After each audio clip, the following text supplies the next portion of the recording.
Hello guys, विनय coaching classes के YouTube channel पे आपका हार्दिक स्वागत है।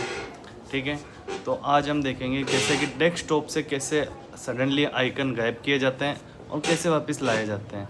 उसके लिए आपको सबसे पहली चीज़ तो देखो, कंप्यूटर को रिफ़्रेश करना ज़रूरी है। आपके सिस्टम को रिफ़्रेश करना ज़्यादा ज़रूरी है, उससे क्रप्ट फाइलें हट जाती है। ठीक है, उसकी शॉर्टकट की भी होती है, जैसे कि F5 से भी आप चाहें तो कर सकते हो, उसे भी इस तरीके से रिफ़्रेश कर सकते हो। रिफ़्रेश हो गया है ये। ठीक है, अब अपन जैसे कि सडनली अपन को सारे डेस्कटॉप से आइकन गायब करने हैं, तो सबसे पहले अपन माउस से राइट क्लिक करेंगे।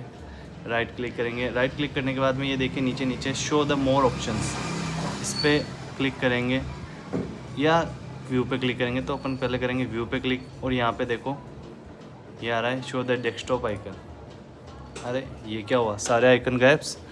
तो अब वापस लाने के लिए सेम वही प्रोसीजर, व्यू में जाएंगे और शो द डेस्कटॉप आइकन। मिल गया आपको? आ गया समझ में किस तरीके से अपन डेस्कटॉप से आइकन गायब कर सकते हैं और वापस ला सकते हैं। अधिक जानकारी के लिए इसी तरह बने रहिए विनय कोचिंग क्लासेस के यूट्यूब चैनल आशीष भारद्वाज VCC के साथ। धन्यवाद। चैनल को सब्सक्राइब करिए, लाइक करिए और शेयर करिए। Okay bye.